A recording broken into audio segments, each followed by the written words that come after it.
Tere! Anna-Liisat ei ole ja Merlet ka ei ole, et mina olen täna siin.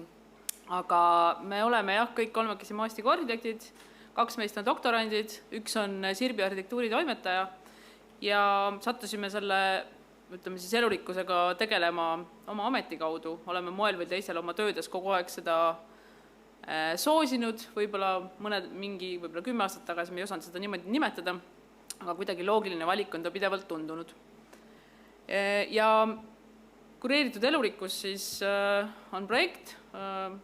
See projekt on selles mõttes halb sõna, et isegi kui see aeg saab läbi, mis ta on meile mõeldud 4 aastat, et tõenäoliselt me läheme, minu see jätkub moel või teisel, et see platvorm sai kokku pandud kultuuripealinna ajaks, kus otsiti neid projekte, millega siis kultuuripealinn peaks minema edasi ja me võitsime sellesse nimekirja, et praegu me oleme selles ettevalmistusfaasis, et kultuuripealinn ise on siis Tartus aastal 2024.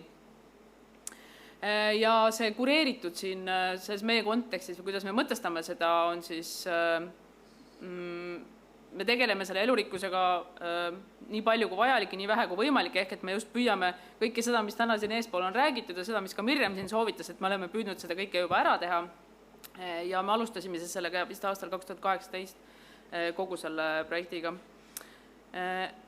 Ja need põhjused, miks siis seda teha või miks seda üldsegi linnas teha, on siin väga palju eelpool juba kõlanud ka, aga see meie ajend on olnud kogu aeg see, et ikkagi kiputakse uskuma, et loodus on miski, mis on väljaspool linna ja meil ei ole vaja sellega linnas tegeleda, sellepärast et see, mis on linna ümber, me saame selle arvelt rahulikult elada. Aga nagu Aveliina siin näitas ka seda pilti Tartu linnast ja samasugust põllust linna servas, seal on vähem seda elurikkust kui linnas on ja samas on ka loogiline see, et inimesed on kõik koondunud linnadesse ja me peame tegelema sellega just nimelt seal, kus me ise elame. Nüüd, mis on need takistused või mis siiamaani on see, miks me ei saa seda, on ikkagi see sama inimeste sisse juurdunud see suund, kuidas nähakse, missugune see linnahaljastus välja näeb, mis asi see on, mida ma tahan oma linnas saada või kui ma mõtlen park, mis asi see park siis on. Ja see esteetika taju või see, mis asjad meile meeldivad, näiteks just tund aega tagasi ütles üks inimene mulle, et oi, aga need puud, need on ju ometigi ilusad, aga need teised asjad ei ole, et see park siin peab ilus olema. Et see, mida me eelistame näha, neid tohutult värviliselt õitsevaid taimi, mis ei pruugi ollagi midagi muud kui õitsevad, ja me ei taha näha surnud oksi, me ei taha näha, et lehed kukuvad, me tahame näha, et see kogu aeg õitseks, pidevalt oleks miski hästi ilus. Aga see mõõde, et see on kellelegi teisele elupaik või et see saab pakkuda midagi tohutult palju rohkem kui meile, et me lihtsalt läheme mööda ja vaatame, et päris ilus kollane õis, et see on see, miks see surve või vastusurve on olnud, kui ka näiteks linnavalitsuses tahetakse algatada mingisugust sellist teistsugust asja, et siis on teinekord see ühiskondlik tellimus on nagu teistsugune. Ja see sama, miks me seda teeme, on ka see baastase, millest Aveliina ennem rääkis, et kui meie oleme kasvanud mingis mõttes natuke, ütleme siis elurikkamas keskkonnas, kuigi me ei nimetan seda niimoodi, siis meie asi praegu on tegelikult anda oma lastele kaasa palju parem baastase. Nemad elavad enamuses linnades ja nad peavad kasvama sellises keskkonnas, et nad oskaksid märgata neid muutusi ja nõuda seda elurikkust, kui see ühel hetkel hakkab veel langema. Ja kogu selle kureeritud elurikkuse osa meie näeme, et on ka inimene väga suuresti, see ei tähendagi ainult siis, ütleme siis, teiste liikide arvukuse tõstmist, vaid ka seda inimese integreerimist sellesse süsteemi, kus ta ennast praegu on tegelikult taandanud, aga et see inimene harjuks selle looduse keskel igapäevaselt olema. See on küll teistsugune loodus selles mõttes, kui see, mis on siis metsik loodus, aga ta on selline hübriid, aga see linnaloodus, ta peab olema midagi muud kui dekoratsioon. Ja see projektala ongi meil need samad pargid, millest Mirjam siin just rääkis ja kus ta loendas neid putukaid ja taimi. Ja me oleme kesklinnas selleks, et me oleksime kõigi silme all, kõigi kritiseerida, et kõik saaksid küsimusi küsida, et me ei ole tahtnud ennast kuhugi äärelinna ära peita ja just nimelt me oleme siin samas kesklinnas kasutanud seda lamapuitu ja kõiki neid oksi, millest natuke pärast näitan pilte ka, sellepärast, et inimesed näeksid ja harjuksid selle mõttega, et meil tuleb teha väga kardinaalseid muutusi selles, kuidas me oma linna haljastust praegu kohtleme. Ja me teeme koostööd teadlastega, Mirjam siin juba oma tööst rääkis Tartu Ülikool, aga meil on ka Maaülikool, kes siis aitab meil nendes parkides lugeda inimesi. Et mida inimesed seal pargis teevad, mis on vanuseline sooline koosseis, kaua nad seal viibivad, kaua nad peatuvad. Ja see kõiki nii neid putukaid taimi kui ka inimesi loetakse siis projekti alguses ja lõpus, et näha, kas see arvukus on siis tõusnud nii liikides kui ka inimestel seal pargis, sest praegused need näitavad, et see, mida nendes parkides teha saab, on väga vähesed tegevused põhimõtteliselt ja näiteks on ka sellised esialgsed tulemused, et väga vähe oli selliseid, ütleme siis noori, 16-aastaseid umbes ja ratastoolis inimesi, kuigi ligipääsetavust justkui oleks, aga seal ei ole teha midagi. Et selles mõttes ka teadusuuringud näitavad seda, et elurikkamas keskkonnas on inimesel endal ka põnevam, aga siis, kui see park on selline, on ainult kõrged puud ja muru, siis ei ole seal ka nagu mitte midagi teha. Ja me kasutame siis nende kesklinna parkide elurikkamaks muutmiseks 6 meetodit ja selles mõttes see ei ole meil loomulikult mingisugune geriljaprojekt, et me lähme lihtsalt ja kukume kuskil midagi nagu külvama ja lõikama, et see toimub Tartu linnavalitsusega koostöös ja eriti toetav on olnud linna majanduse osakond ja meid nõustavad siis Avelina oma meeskonnaga ja ka Mart Meriste. Et me püüame, me tahame teha seda nagu niimoodi, et see oleks võimalikult laiapõhjaline, et nii-öelda kõik kanalid oleks kaetud, et see tulemus oleks nagu võimalikult õige. Ja me ütleme, kui sellistest erilistest lahendustest on juttu, siis tavaliselt ongi see, et kui linnakodanikud, kui neile see ei meeldi, siis nad hakkavad protesteerima, et siis tihti selle protesteerimisega kurnatakse need ametnikud nii ära, et nad ei tahagi midagi uut proovida, sest see lihtsalt segab nagu seda igapäevatööd. Aga selles mõttes ongi, meie oleme see vahepealne nagu nii-öelda aste, me võtame ise nii palju kui võimalik seda küsimustele vastamise, selgitamise tööd enda peale, et jõuda siis koos selle tulemusena, sest kui see koormus on ainuüksi ametniki peal, siis see on päris suur. Ja näiteks esimene meetod, mida me siis katsetasime, oli tee vähem. See oli kesklinna see pilt tahab miskipärast väga kaua siin ees olla. Kesklinna pargis lihtsalt jätsime niitmata. Ja selleks, et jätta niitmata üks murulapp, kulus pool aastat enne kommunikatsiooni. Et kommunikatsioon ongi selle projekti tegelikult kõige tähtsam osa, et me oleme pidevalt iga oma sammu põhimõtteliselt selgitanud, kirjutanud ja me oleme ka, siin on näha seal tagaplaanil, et me oleme pannud sildid välja, et mis asi see on ja mis siin toimub. Ja ka telefoninumbrid, kes tahab, saab juurde küsida. Et kui inimene, ja panime ka taimedele need nimesildid juurde, et õpitaks need lihtsalt liike jälle tundma. Ja siin muidugi selle niitmisega läks selles mõttes nagu hästi, et kui tavaliselt sellised pikalt ühtlaselt niidetud murud, seal ei tule mitte midagi muud peale kõrrelist, ei hakka õitsema, siis siin läksid õitsema raudrohud, aga ikkagi see läks nagu õitsema. Inimestele see päris meeldis ja seal sees käidi kõvasti istumas ja pikutamas, et sellist puugihirmu ka nagu ei olnud. Ja me tegime ise ühe sellise katse, Merle tegi, et korjasime kõrvalt niidetud murust lihtsalt, ütleme, neid kõige silmaga nähtavamaid taimi ja siis sellest, mis oli mõnda aega juba niitmata jäänud. Et kui me siin Mirjami tulemustest tuli ka välja, et see ütleme siis väikeses skaalas mõõdetud see ühel ruutmeetril liikide arv on väga väike, et kui me võtame, et Laelatu puisniidul on 74 liiki ruutmeetril, et meil siin on hädavaevalt, meie nägime siin 7, et siis oleks see hea tulemus ilmselt kuskil mingi 30, kui me jõuaksime selleni või kuskil 40 või 50, kui me, seda ei saa, seda ütleb Avelina. Aga et see isegi paljale silmale on see, või ütleme asjatundmatule silmale on see vahe tegelikult väga näha. Et ei peagi olema botaanik, et sa saaksid aru, et sellest, mida sa väga palju niidad, seal tekib igasugused üllatajaid ka juurde, kes passivad seal mullas, ootavad oma aega. Siis teine, mida me katsetasime, on selline meetod, et heinamaa kasvatatakse põhimõtteliselt ette ja rullitakse maha nagu muruvaip. Tal on lihtsalt see eelis, et tavaliselt inimeste, kui hakatakse poolloodusega koosluse linna rajama, siis nad ei malda ära oodata seda tulemust, et see ei tule ju esimese aastaga pärast külvi, et see tuleb võib-olla 3. aastal. aga siin on see matt ise on juba 3-aastane ja kui ta niimoodi maha siirdati, siis see efekt oli kohene. Panime jälle sildid juurde, see on nüüd autovabaduse puiesteel, aga pärast me siirdasime ta sinna parki. Ja jällegi ja me korraldasime seal nagu inimestele elurikkuse tuure, käisime mööda parke, tutvustasime neid kohti ja need olid väga, ütleme siis, huvilisi oli palju, mis näitab seda, et see teema tegelikult läheb korda ja inimesed tunnevad selle vastu huvi. Otsast peale oli siis see, kui me tegime kesklinna uue niidu. Et see nüüd on niisugune ulatuslikum sekkumine, see on siis seal Uue Turu pargis ja see on umbes mingi 700 ruudune sai ta kokku vist. Ja siis ka see, et tee ääres on üks muruniiduku laiune riba, mis on siis tavaline endiselt niidetav muru ja siis see aas on seal nagu platsi keskel või keskemal pool, selleks, et paljud inimesed neile ei meeldi, kui see nii-öelda hein tungib peale, kardetakse puuki ja nii edasi, et siis on selline, ja see, ütleme siis, kui on mingisugune selline niidetud riba, siis see jätab justkui sellise hooldatuma mulje, et sellised vaheetapid on olulised, et inimesed harjuksid selliste kooslustega.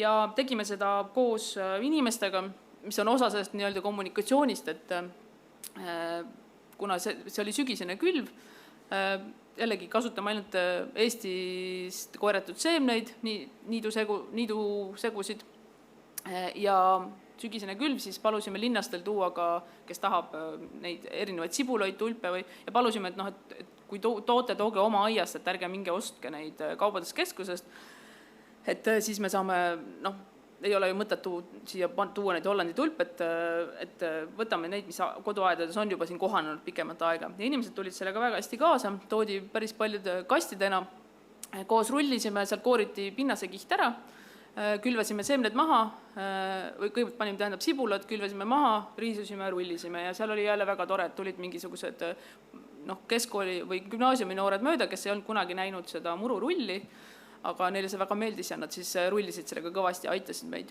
Ja siin oli jällegi see, et kui võib-olla esimesel aastal teinekord see tulemus võib-olla pole nii ilus, siis siin läks see kõik, oli juba esimesel aastal mida vaadata, kaebusi eriti ei tulnud ja kuigi kohe vahetult pärast külvi lendas peale tuviparv ja kukkus hoolega seal nokkima, siis kevadel ikkagi kõik õitses, et see tasakaal tekib iseenesest, polegi võib-olla väga iga kord vaja muretseda. Ja sel aastal siis nüüd oli vaja esimest korda sügisel see niit ära niita, siis me korraldasime niimoodi, et oli valimiste-eelne aeg ja siis kõik Tartu linnapea kandidaadid tulid siis vikatitega niitma. Ja sellele eelnes selline debatt, kus nad kõik said tutvustada oma siis selle partei roheplatvorme.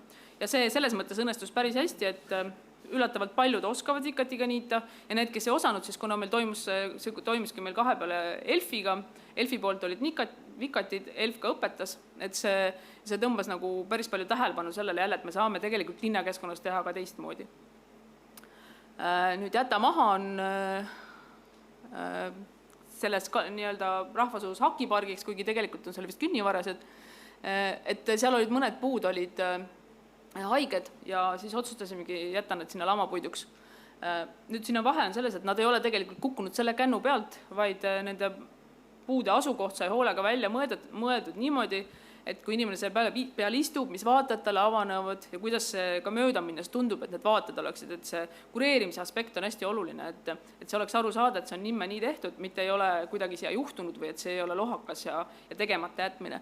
Ja selles pargis me nüüd esimest korda teeme ka seda, et jätsime lehed koristamata sellel sügisel, proovime vaatama, mis kevadel saab. Et muidu seal pargis kevaditi kasvabki väga vähe, ainult kuldtähed ja pärast seda ei ole seal midagi, sest seal on päris hämar.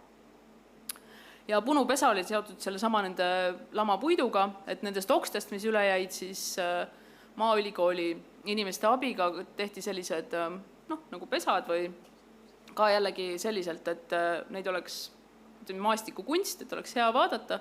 Ja samas nii neid tüvesid kui neid oksi lapsed kasutavad väga aktiivselt ronimiseks, et need oksad on tegelikult seest tõmmatud traatidega kokku, et nad ei laguneks, et ei vajuks laiali, et neid oleks võimalik kasutada. Et see mõte on kogu aeg selles, et see looduslinnas ei tohi olla nagu nii-öelda museaal, mida inimene ei tohi kasutada, vaid vastupidi, inimene peab saama talle hästi ligi ja peab saama temaga suhestuda, ta peab saama aru, et see on tema oma, see on tema keskkond, ta võib seal toimetada. Selle kohta, kui inimesed muidu helistatakse ikka ja räägitakse, tahetakse arutada neid küsimusi, siis konkreetselt selle oksapesa kohta siis tuli meile nagu kommentaar, et see on ökoloogiline lõks. Et ütleme siis see hüpotees sellel inimesel oli see, et botaanikaaiast hakkavad kõik siilid tulema, murdma üle selle tänava sealt ja hakkavad siia tulema ja siin pannakse nad põlema. Et oli just ilmselt olnud see Paide siili põletamise juhtum. Aga me ikkagi arutasime seda siin erinevate teadjatega ja et siin pigem on see, et siin pargis elavad juba praegu siilid, et sellest saab neile võib-olla selline täiendav elupaik, et tõenäoliselt nad ikkagi kuskil kaugelt siia tulema ei hakka. Ja siiamaani ei ole, inimesed on suhtunud sellesse oksakuhilasse väga nagu säästlikult, seda ei ole laiali tõmmatud, see on seal ühe koha peal, lapsed mängivad seal vahel peitust, aga see on selles mõttes omaks võetud, et teda koheldakse kui pargi struktuuri, mis on veidi teistsugune, aga seal ei ole püütud siiamaani vähemalt küll midagi kuskil, ütleme siis mõnda looma sealt otsida või mingit pesa lahti kaevata. Me ei ole ka uurinud praegu, et kas seal on, aga siis, kui tuleb see uus uurimine, siis ülejärgmisel aastal kõigi lugemine, et eks siis saab seda ka vaadata, kui palju ta siis nii-öelda pesana töötab. Ja kasutajuhust käib ka selle sama pargi kohta, et kuna seal aastate jooksul on kujunenud sellised salumetsalikud tingimused, et võrad on liitunud, seal on hästi hämar, et päris palju on olnud kuulda hääli, et see park tuleks tegelikult palju puid maha võtta, sest seal ei saa olla, on ka teistsuguseid vastupidiseid hääli, et nagu ikka. Aga siis me otsustasime kasutada neid tingimusi ja tuua sinna sellele kasvukoha tüübile omaseid taimi, sest pärast kevadist kuldtähtede õitsemist, kui tulevad juba puudele lehed, siis on seal maapind üsna lage, või päris lage ja põõsaid seal, põõsarinned praegu veel ei ole, nüüd juba on. Ja siis me käisime raielankidelt, värsketelt raielankidelt toomas siis ülaseid ja sinililli ja vastavaid puid, põõsaid ja siis ka Haage mõisast tõime ka erinevaid põõsaid, mis meil olid seal üle jäänud.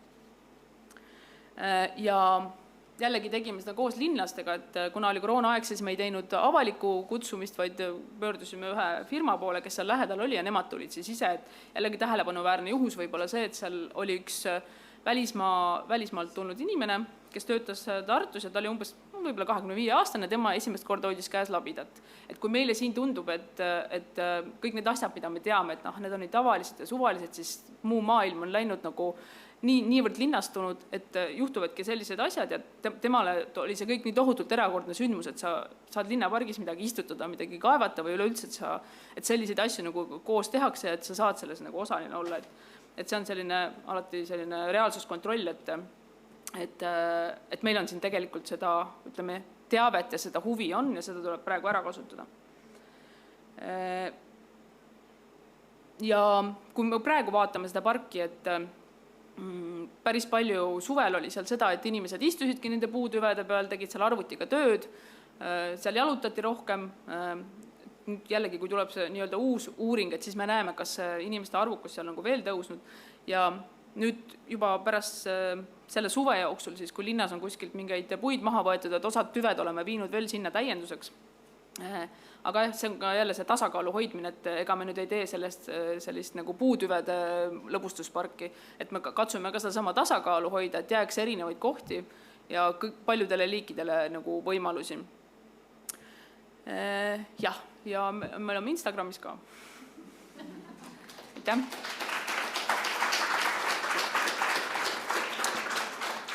Suur aitäh huvitava ettekande eest. Kas meil on saalis mõni küsimus? Selge, aga selle paneme ootama, sest meil on 2 küsimust veebist. Esimene on selline, et mis on teie seisukoht Tartu kesklinna pargi pindala võimaliku vähenemise osas, juhul kui siin ehitatakse siis, eks ole, Südalinna kultuurikeskus, et kas on planeeritud mingisuguseid kompensatsioonialasid? Selles mõttes ma usun, et praegu veel kompensatsioonialasid planeeritud ei ole, et kuna see mõte pole ju jõudnud isegi veel arhitektuurivõistluseni. Küll aga oleme ka seda varem välja öelnud, et Südalinna kultuurikeskusele on see hea koht. Nüüd on küsimus selles, et kuidas seda lahendada, et kuidas see tasakaal seal leida, nii et oleks elurikkust, aga oleks ka, ütleme, see inimrikkust. Et selle tasakaalu otsimine on see, mille üle see tüli tegelikult keeb. et see jah, see Süku nime, siin mõned juba nimetavad seda Süku pargiks, mis on selline punane retik. Aga ma arvan, et see tasakaal tuleb, et need arutelud on alati head. Selge, aitäh. Ja teine küsimus on selline, et kas kureeritud elurikkuse eeskujul linnaniidu rajamise majanduslik jalakäilg on piisavalt väike selleks, et seda sama rakendada ka väikelinnades ja alevikes? Majanduslik jalajälg. Okei, siin mõeldakse ilmselt seda, kuidas see tema hooldamine on. Et ma usun küll, me oleme kasutanud Eesti seemneid, seal on Eesti kohalikud liigid, ütleme siis see masinakulu, mis seda niidetakse kord suve jooksul praegu. Me olime küll valmistunud selleks, et võib-olla seal tuleb teha nii-öelda valikrohimist, sellepärast, et inimesed jällegi nad ei malda ära oodata, kunas juba see ilus kooslus tuleb, et selline vahepeal tekivad ju need ruderaalid, mis tegelikult on väga ilusad ja väga kasulikud, nõgesed ja asjad, aga mis inimestele paraku ei meeldi ja võib-olla sellele, ütleme siis praeguse tutvustamise aeg, et inimesi selle kooslustega harjutada, et on mõistlik need välja võtta. Me olime tegelikult valmistunud selliseks valikrohimiseks, aga seda ei olnud vaja teha, sest sinna kuidagi neid ei tekkinud. Et ma ei tea, kas siis võib-olla sai see enamus sellest seemnebaasist nagu ära kooritud sealt pealt ja seal all seda veel ei olnud ja ei jõudnud ka peale tulla. Et ma arvan küll jah, et väikelinnas võiks seda ka teha. Nüüd muidugi jällegi on see, et tuleb vaadata, mis seal juba ennem on, et kõik need poollooduslikud kooslused ei ole nüüd ainult need üdini õitsvad linnaniidud, vaid võivad olla ka hoopis mingid teistsugused, et me lihtsalt peame harjuma selle teistsugusega. Selge, et talitada tuleb targalt. Nii, nüüd palun küsimus saalist. Mul on küsimus puukide kohta. Et kui me räägime kõrgemast rohust linnas niitmata jätmisest, siis alati on see probleemiks, et aga seal on puugid. Et kas sul on teada uuringuid Eestis, et kas see vastab tõele? Ja teine pool küsimusest, et kuidas te kodanikele vastasite, kui sellised küsimused tulid? Puukide osas on niimoodi, et meil ei ole konkreetset uuringut, küll aga on see uuring plaanis tegelikult.